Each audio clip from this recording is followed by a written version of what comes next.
Okay, so thanks everyone for joining us for Under Pressure, a discussion around mental health in the creative industry, specifically around music. A bit of housekeeping. There is a Q&A button if anyone wants to ask questions at the bottom.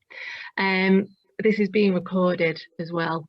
If anyone wants to ask Chris anything, if they can get the questions over in the next sort of 25 minutes, because he does have a gig, so he's got to leave at 5 to 7. So that'd be great. And then obviously if there's any questions for Bryony or Kim, just sort of ask them and we'll sort of address those at the end when we've done everything. So yeah, I just to sort of introduce myself, I am Rachel Jepson. I'm a counsellor and I work within the music industry. I am also a musician, which gives me a little bit of background knowledge on some of the pitfalls within the industry. Bryony and Kim asked me to be a part of their, I guess, sort of consulting around mental health in the production that they've put together, which is absolutely wonderful. I've had the honour of reading the first draft of the script for it, and it's just incredible. Does everyone want to sort of go around and introduce themselves? Bryony, do you want to introduce yourself and let us know about you?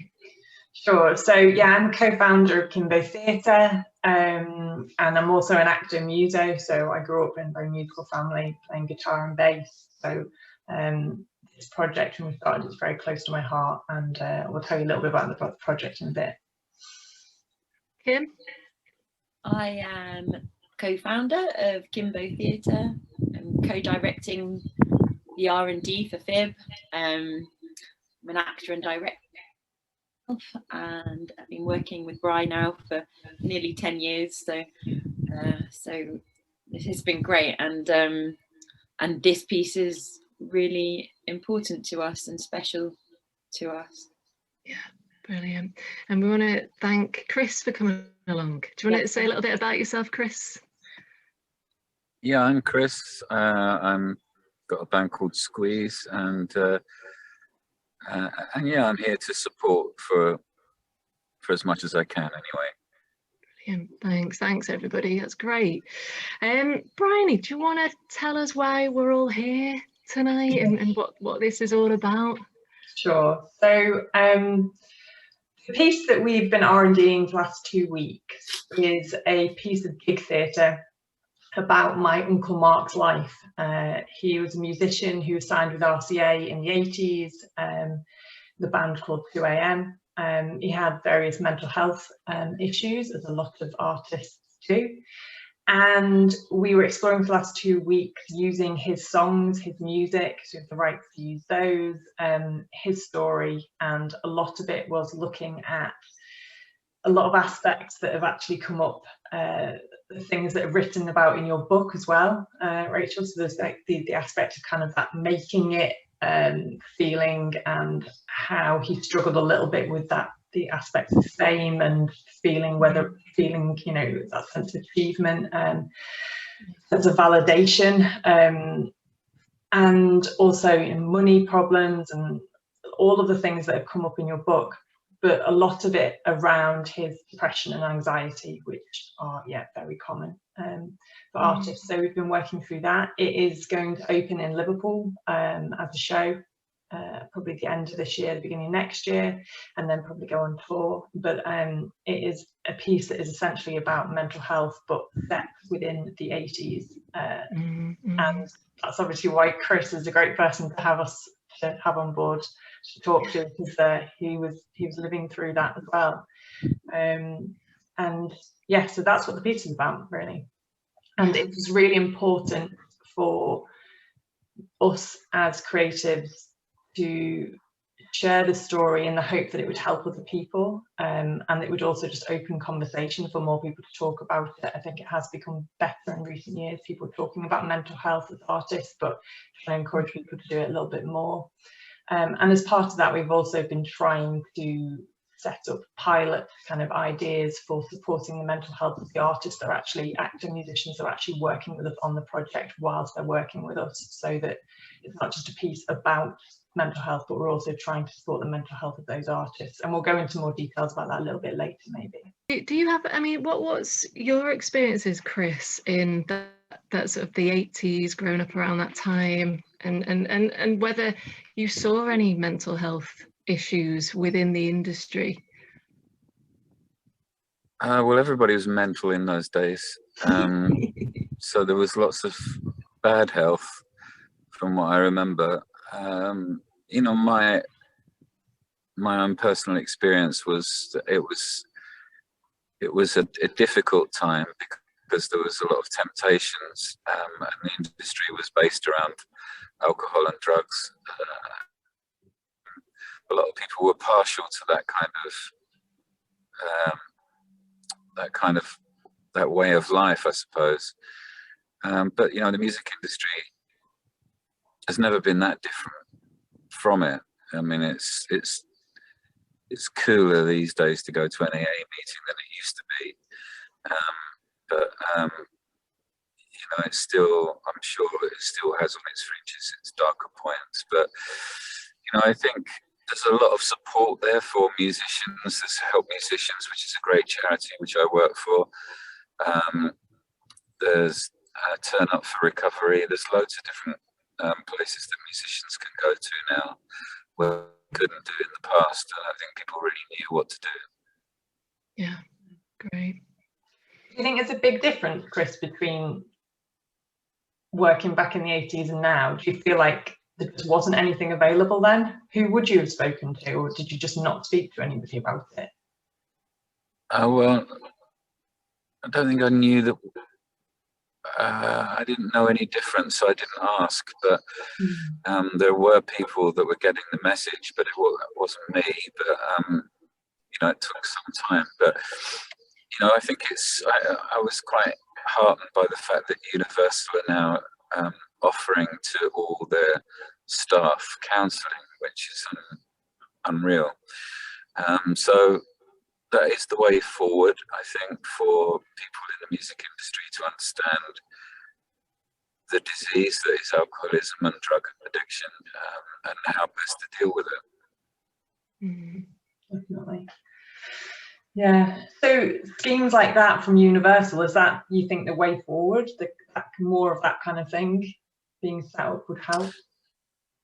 Well, it depends who's running a company. A lot of people are not really bothered about the well-being of their employees. You know, I don't think for a lot of people it doesn't really matter. So it takes somebody special to turn that kind of philosophy around. Obviously, somebody at Universal has done that, but I don't know too many other companies that do those kind of workshops, which are so important for mental health. Yeah. So did you ever have discussions like with, you know, bandmates or anybody back in the day about mental health? Was there anybody that you would ever have talked to about it, or was it just not something you ever talked about?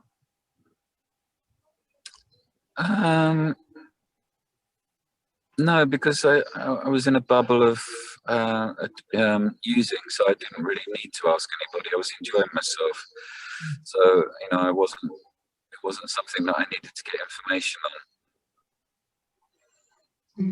Fair enough. Did you have any friends who you felt needed help at the time, or people that didn't cope with that lifestyle and that industry as well as they could, even though they were talented musicians? Yeah, I think there's a lot of, it depends who you are, you know, what your upbringing is, what your personality is. Some people are not bothered by alcoholism or addiction. A lot of people kind of just have a nice little drink and a bit of cheese on toast and they're fine, but a lot of people just can't stop, and I was one of those. So I mean, it took me a while to discover that there was another way. Yeah. It's hard, isn't it, though, because I think that it comes hand in hand with that lifestyle, or it did, and it can do. And I think in Amy Winehouse's documentary, she says that it just wasn't fun sober, and for her, she couldn't find that other like I don't know if I don't know Amy Winehouse, maybe it wasn't enough for her, maybe it was, but I wonder if for a lot of musicians, if especially the lifestyle especially in the 80s, came hand in hand. Yeah, well, yeah, I mean, there's a lot of creative people walk hand in hand with addiction and the darkness, if you like. It's part of being creative for a lot of people. I think if Amy had found sobriety properly, she would have been here today making amazing records. And that's sad because she was hugely talented, gifted, unusual, and I believe somebody who would have been very empathetic to this kind of cause. And I think it's the same with Mark Thomas with from 2 a.m. I think that actually if he'd found an outlet and had the support he needed, then from the industry, maybe he also could have pulled himself out and enjoyed. It's interesting, isn't it, how we kind of revel in this like tortured artist thing, where it actually, you know, it's kind of like there's a lot of artists that say they can only be creative when they're in that space, and I don't know if it's an adjustment period when you reach sobriety. I don't know if that's something that happens, that you have to shift kind of the way you think about creation. Mm-hmm. Yeah, I think it was more prevalent then than it is now, that's for sure. I think the industry is very different today. It's more about being fit, looking glamorous, you know, doing things at 100 miles an hour. And I don't think the opportunity for a lot of people of, you know, just getting pissed and taking drugs, I don't think it's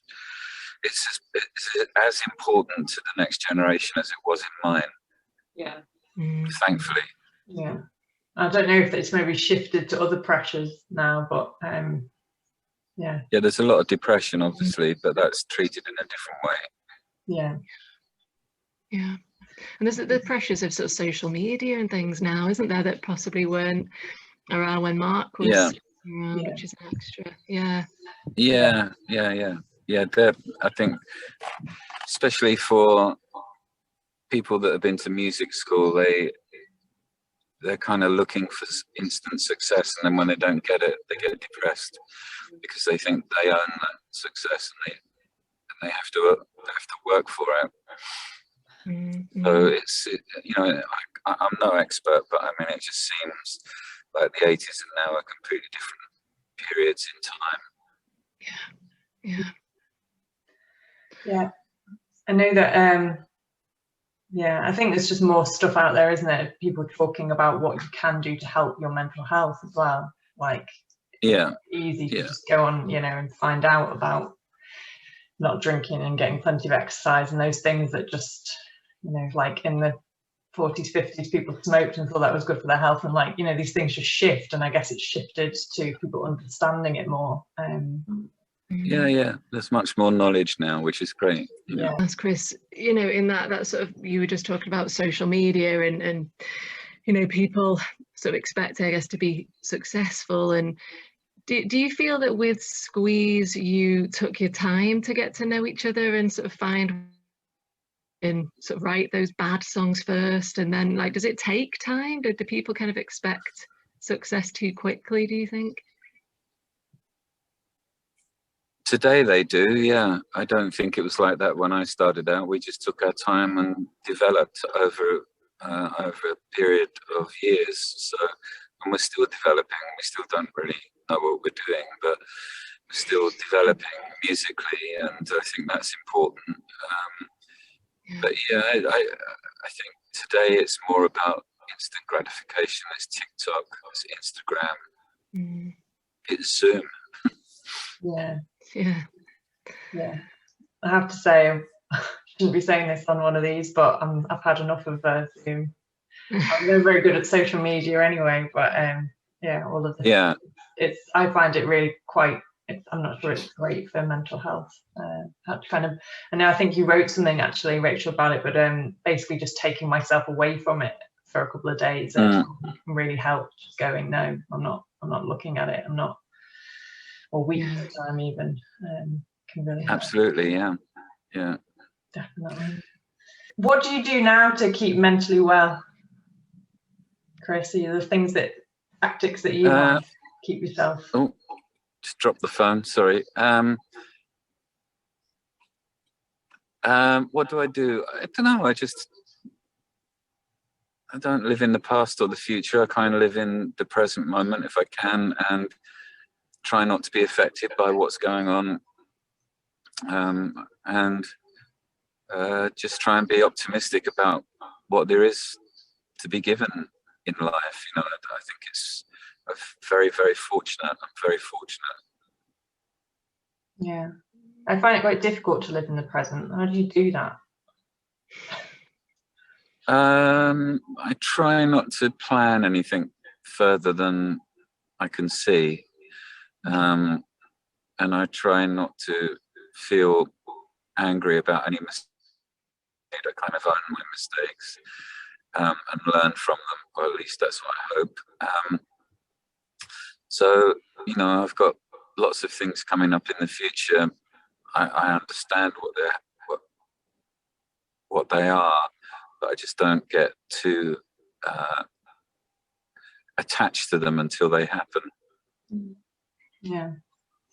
We've had a question here, Chris, from actually one of our actors, actor musos, who said, what would be your advice for musicians who are struggling to be creative and stay level-headed, especially during the pandemic, or the isolation of pandemic?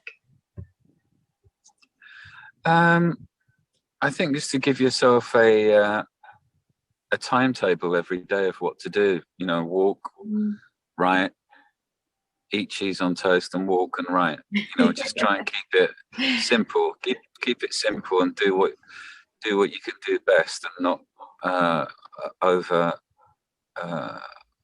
sweat the small stuff. Yeah, timetabling definitely helps in the sense of achievement as well. It really does. Yeah, it's amazing. Yeah.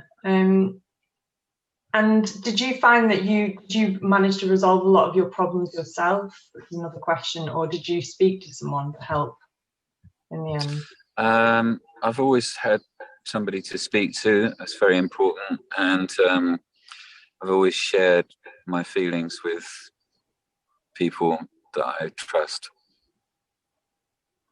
Yeah, both. Yeah. Good, great. And I'm just about to share all of my feelings on stage.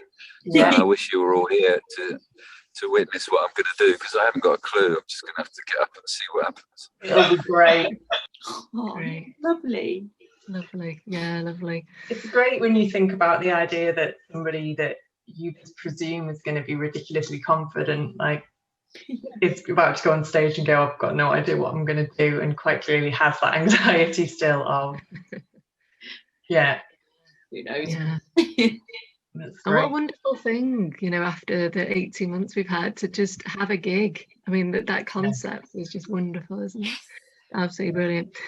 So, I mean, talking about your production, what you've been doing, obviously you told us a little bit about what it's about and why. What are some of the things that you feel are important in supporting the mental health of the artists that you're working with around this? What have you put in place? I was thinking about the fact that I don't think, with the experience of what we have really been tried to be conscious of during the FIB R&D, I don't think it takes that much more to try and look after people and try and make it a safe space.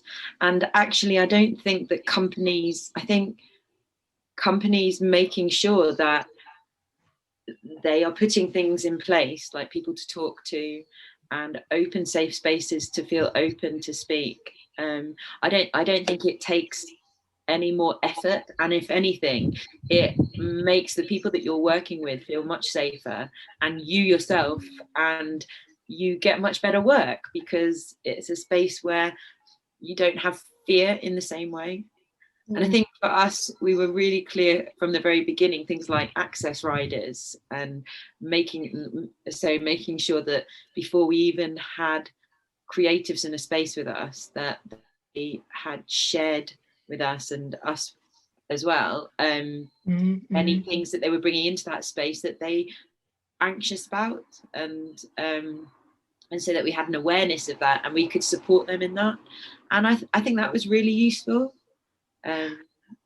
As well as making sure that we had checkbacks each day, at the end and at the beginning of the day, to check where everyone was at with their mental health and with their at this point in the process, wherever we were at. Yeah. And I think because of it being an R&D and being a bit worried about that sense of achievement being a big thing with mental health, you get that sense of having achieved something, and that helps your like mental health buoyancy. We instigated the idea of it being something positive, that people had to come up with something positive by the end of the day that they'd achieved that day, just to try and kind of consolidate that feeling of having achieved something, especially because we weren't actually performing kind of at the end, so there was no end product. That was really important. But actually we also did things like shared kind of mental health, I'll put it in the chat, but like a mental health different institutes and different places that you can go to for mental health. But actually the actors, I think, said that all of that was great, and you know, being able to share anything they wanted to share beforehand on an actual document or talk to us about it, but actually that it was just the openness and our willingness to talk about it that was probably the most helpful. And also that, you know, I at one point had a bit of an anxiety attack and I just left and went for a walk, and that was open to anybody. If anyone was having a bit of a bad time, that we could, you know, open the door to just either discussing it, but also just allowing them to leave the space and do what they needed to do, and that it was free for them to do that. Things like I recently, I've got a 17-month-old, and Bry's been so incredibly supportive, and we want that for anyone who's working with us, that to try and make it as be as accommodating as possible in that situation. If you've got other things in your life that are going on, and that you have responsibilities now, that you're not constantly feeling worried and anxious about that, but we can try and accommodate that. And I feel like we began that journey slightly with this bit of work. Definitely only the beginning, but it's early days. You know, something that struck me about you guys, a lot of organizations do stuff as like a box exercise sort of around mental health, and they'll get people to fill something in and then they won't sort of follow it through. But you guys have very much, and there's definitely a difference that I've noticed there, that kind of thing happens. Why do you think that does happen? Why do you think that some organizations kind of do that and then don't follow it through? Like, why would that happen? That's sort of what I'm saying. I don't understand why it's any less easy. And I think for Brian and I as well, we always were like, once you're part of KimBo, like if you ever need any, you know, we're always there basically. We'll always be there, and that's always been the way with any past people we've worked with. And I don't know. I don't know. I can't quite get my head around it. Is it just a lack of caring for the people you're working with? But I mean, I think you just create better work for having that caring, nurturing, like family feel to a cast, a creative team, because you are looking after each other. Struggling a little bit now we're not together after those 2 weeks, because it did feel like, you know, you had this supported family, but that I think makes better work. So I don't know why you would. I don't know. I guess some people are doing it to tick a box for funding or whatever, but and I think it just is really important with the piece as well. Like, we can't create a piece about mental health and not actually be supporting. That's it. And I think in the creative industry, whether it's in music or art or theatre, you're really exposing yourself and opening yourself up to be maybe at your rawest. And I think in that situation, there's been people that I've worked with in the past that have, I've allowed myself to be that open, and then they have not looked after me through that or after that. And I think that it's really important to go, you know, we'll support you throughout this process. Yeah, and especially with the subject matter, because you are dealing with some really deep issues, and it sounds like it was even more important for you guys to have that support in place. I think, you know, having the sort of check-ins and check-outs every day, and I mean, it's just incredible that you're doing that. Did you, I mean, obviously you were saying that, you know, people sort of benefit that, but did you feel that kind of that benefit of all of that when you'd finished? Would you sort of do that again, do you think, that the sort of check-in and check-outs? Yeah, definitely. Yeah, definitely. And I think also it was quite useful for us, because sometimes you would pick up on the fact that somebody was in a slightly different place energy wise, and this is very dependent on the actor musers you're working with, because some people might not be willing to share, but the whole thing was set up so that it was, you share as much as you want and you don't have to. We just were very lucky that we had a very open group of people. But I think that sometimes you'd pick up on like an energy during the day and you weren't quite sure, and then when it came to the end of the day, people would talk through, you know, the fact that somebody had had a particularly difficult day, and you knew that something was going on, but it was good to know what it was. And I think maybe good for them as well to be able to express that they'd had a difficult day. It's a great way to just wipe the slate clean for the next day and go, that's okay, you got that out, and now let's move on. Brilliant. Yeah, that's great. Has anyone got any questions for Bryony and Kim? I think we've got one. We've got a comment from one of our actor musos, says, it was wonderful. I get quite anxious about tech conversations, email, Zoom, etc., and put those things off. But both Kim and Bryony were so understanding and helpful, both prior to the R&D and during, which I think is so helpful during these times. Thanks, Leah. Thanks. Brilliant. I wanted to share, obviously, organisations, and I wanted to ask you a few questions, if it's all right, Rachel. Yeah, of course, because I know that your book, which, if anybody's really interested, it's a great book that is, well, actually tell us a little bit about the book, because better than me explaining. Oh, thanks, Bryony. Yeah, so it's Mental Health in the Music Industry, a guide, and it's sort of broken up into sections around the issues which I felt were most prevalent in the music industry towards mental health. I used transcripts from client sessions that obviously they'd given their consent to, and some contributions. Chris contributed to it, which was wonderful, and just giving an overview of some of the issues that can come up around mental health in the music industry, and some self-care techniques as well, and just sort of giving people an idea of what's going on. And also I just want people to read it and think, gosh, other people have been through that, I'm not the only person, they got through it, I can get through it, and just provide a bit of support, a bit of education. I like the little self-help tips at the end of each of the sections. I really like that. That's Rachel. Sorry, what's the name of the book? It's called Mental Health in the Music Industry, a guide. And all the profits go to, who do they go to? Some kind of charity? Music charities. I kind of split it up, so help musicians, music support, just sort of split them between. But it's really interesting. So you have a section at the end of that is like, how can the industry be more supportive, which I know is a massive thing to enter into. But can you touch on a few of the things that are in that, because I think that's really interesting. I mean, it's really interesting. I was sort of saying when we spoke the other day, I'm doing masters in change in the music industry and what needs to change, which hopefully will be a PhD in a few months. I mean, so just raising awareness by talking. I mean, just this is a really important thing, like you guys were doing with the check-ins, check-outs, just making it okay, normalizing talking about things. We're not brought up to do that. We're not brought up to kind of talk about things, which is it's not ideal for healthy minds.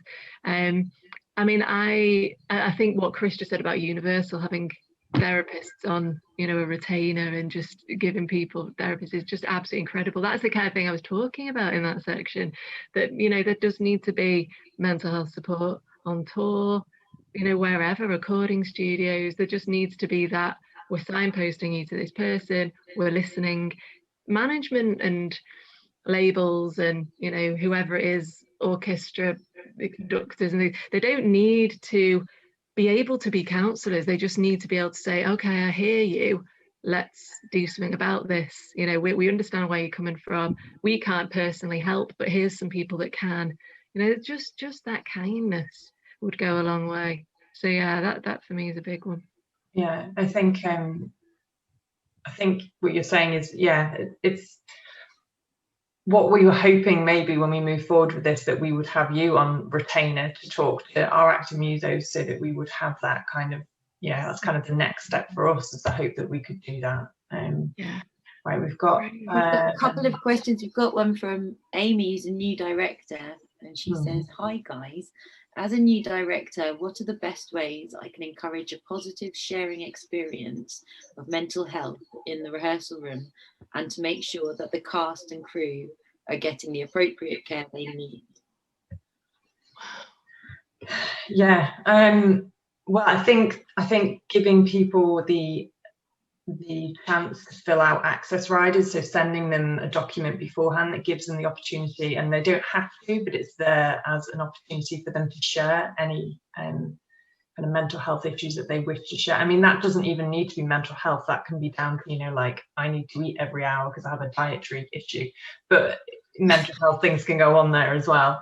I think that's a really good way to open up. And I think closing and opening every day with that circle of just sitting down. And I think also just listening to the space as much as possible. So there were the times in this R&D where the actors quite clearly just needed to sit down and have a cup of tea, or sometimes, and this is what musicians do, they all just needed to pick up their instruments and jam with each other, because that's the best form of therapy for a musician, is to just sit and play together. And as much as we're going like, we need to get things done, you kind of, I think you have to allow that space for people to breathe, making sure that they have that opportunity to leave the room, making sure that's clear. If anybody wants to do that, they can do that. But it's just opening up the discussion is the most important thing. And so, Amy, just like having that discussion and opportunity for people to talk about it, because if you don't say to people out loud, we can talk about this, and then they don't know that. So that's really important. Brilliant. Yeah. I agree with everything Bryce said. That's good. That's why we make a good team. And someone else has asked, will KimBo do anything differently in the next phase of the project? I think in regards to mental health, or with everything? With everything. Will KimBo do anything differently in the next phase of the project? I mean, I don't know about the next phase. I'm really happy. I think we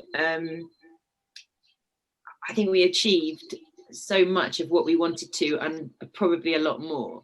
And we feel that the script now is has developed amazingly. And it was really exciting to get such a fantastically talented group of people in the room. I think if in terms of R&D, again, I think we learned a lot, because it was the first time we had funding for R&D. And for me personally, as a director in that space, I think probably to have an awareness of things like breaks, like probably a bit more, just to go, right, that's it, let's just take 5 minutes and go. And I think there's a tendency to want to bash on and keep going because you're nearly at the end of a scene or something, but you sort of, it becomes unproductive as people become tired. And I think there were a few times when probably more me, but we were pushing through to try and discover something or open something up about a scene, but everyone's brains had just stopped working. And so actually to take 10 minutes out was going to be far more productive to then come back and be fresh, with fresh eyes, than to spend half an hour going round in circles trying to work out whether this character should be like this or not. And I think that, just as in terms of R&D, I would definitely just make sure that we give our brains the rests that they need and read the room in terms of when we're going around in circles. Sometimes we were saying as a break, and then all the actors, even though they're supposed to go upstairs for some break, they'd all pick up their instruments and start playing again. And it's like, no, you need some break. Get out of the room. So it's not even that we were going, you've got to carry on working, but it's just this thing of like, no, you have to leave the room and you have to go and new space to come back. Give yourself. So that's something that I think in terms of R&D, and with the next phase of the project, I think actually I'd happily carry on as we are. Obviously it will be a different phase because it won't be R&D anymore. Fingers crossed we'll have funding for going into rehearsal and into production and actually putting the show on. But in terms of our mentality and the way that we want to go forward, I'm happy with how we have so far. Yeah. Like I said, maybe having Rachel on board to do a bit more work with us would be good. Great. Going forward. Yeah, fantastic. Yeah, brilliant, guys. I was going to say, going back to the question around the director saying that she wanted some advice on how to sort of do. I think it's really important, isn't it, to sort of respect the boundaries. You know, like you were saying before, Bryony, you felt a bit anxious, you had to just get away. You know, some people will be resistant, won't they, to sort of sitting around and maybe talking about how they feel. There will be maybe that kind of thing going on sometimes, depending on what's going on. I think it sounds like you guys are really good at knowing, you know, not to sort of push someone, or, you know, that wouldn't happen anyway, but yeah, just to sort of be like, okay, clearly, you know, that person doesn't want to talk today, and that's okay. I think just that being sort of respectful is really important as well, because you can obviously say like, well, I'll have this check-in every day and every evening and we'll just see how everyone is.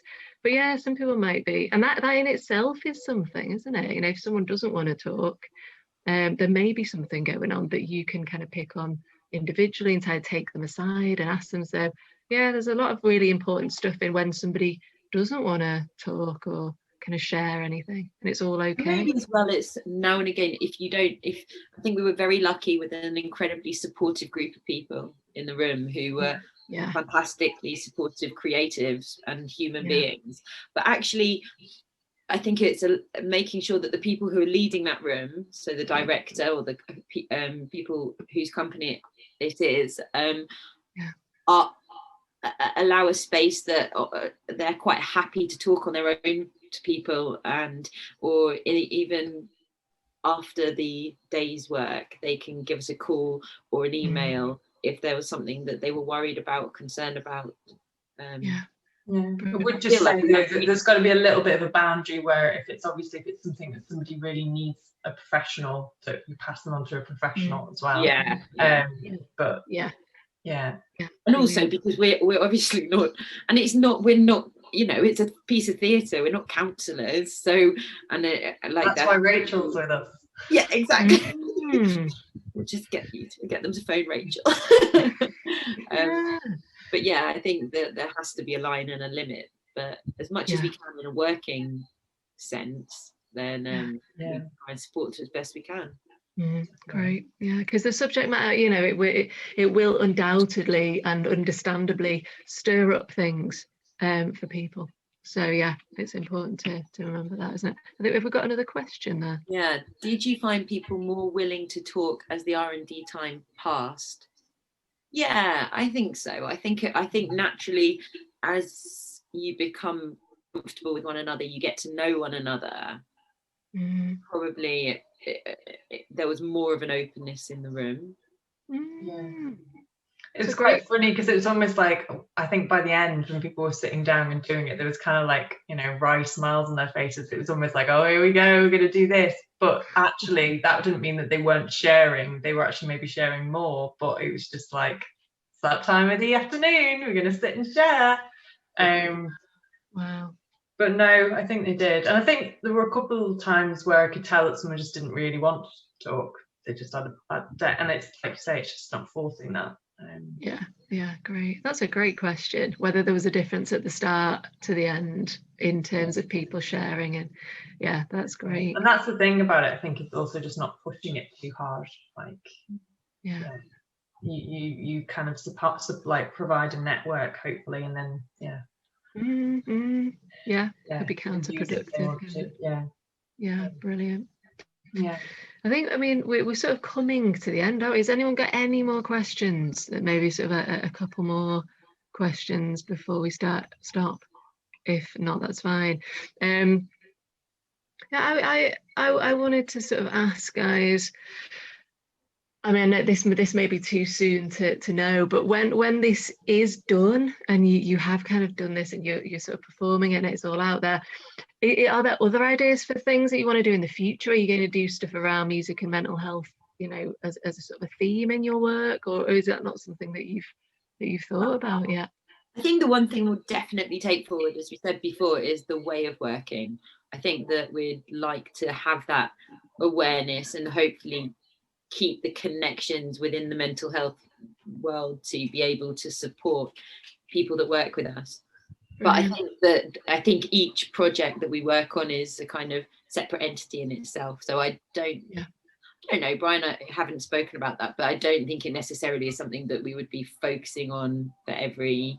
No, I mean, music tends to be pretty important to what we do in all our shows, but this is our first piece of gig theatre, so it's kind of quite a new area, and that's just because of the nature of what it was all about, and it just had to be that, really.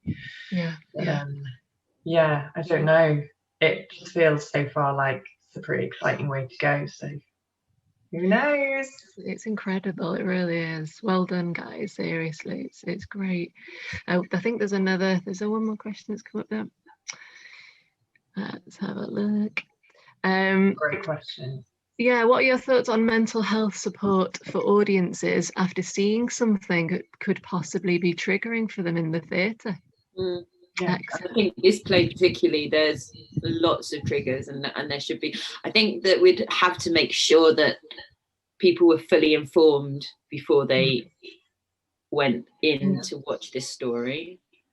And obviously, obviously there must be something in the synopsis about it and about what it's about. But I think providing something in, when they're at the theatre that gives them details of places they can contact is not necessarily a bad way to go, is it? Brilliant. So trigger warning and signposting, and then sounds great. And direct contact for people, and probably quite immediate contact if they need it, and support after watching the show. Brilliant. I'm just going to share my screen quickly. So I've got a document here that just has a few different places that you can contact. So Music Minds Matter, Music Support, Shout, Campaign Against Living Miserably, and the Samaritans are all places. Obviously you can find these online. But that's something that we handed out to people. I'm going to try and see if I can put it in the chat, or I might just email everyone it afterwards. Might be the easiest way to do it. But I know that Rachel said there was another thing that she wanted to say that might be worth. There's a fairly new music charity called Tonic. And they Tonic Rider, and they're sort of going around venues and sort of putting up this rider to say, that these are some places that you can go to, and some signposting. They do loads of training and courses. I do a course through them about mental health awareness in the music industry, which is sort of, I think the next one's on Sunday, the 1st of August, but it's free. And they do of really great stuff, and they don't sort of have counsellors as such, like help musicians and music support, but they do a lot of education and training, which I feel is somehow missing, I think, a little bit with the other charities perhaps. Obviously they've concentrated on therapy, which is great, But I do think raising awareness and education is a massive thing, and just being able to talk about some people will have thought of something that no one else has thought of, and you all share it, and then everyone gets educated, and it's a wonderful thing. So yeah, Tonic are great. Yeah, really great, really incredible. And again, thanks just for even involving me in any way, because it is just brilliant. The music alone is worth sort of viewing, isn't it? So yeah, but well done on everything you've been doing. You really are. I feel like you're kind of paving the way for dealing with these things, and in a really kind of person-centered way. It's beautiful. So well done, guys. We really believe in this project, and we really want it to we want to be able to continue with it. And I think 2 a.m.'s music and Mark Thomas, things that we shouldn't forget. And I think that hopefully, like we said, if the funding comes through for the next step of FIB, then we will be storming ahead with it. Yeah, brilliant very much, Rachel, as well, for joining us. Absolute pleasure, it really is. Thanks, guys. Thank you so much, and thank you to everyone who's taken part. That's been amazing. Yeah, thanks for all the questions and contributions, and thanks, guys. Cheers. Bye. Bye. Thank you so much. Bye.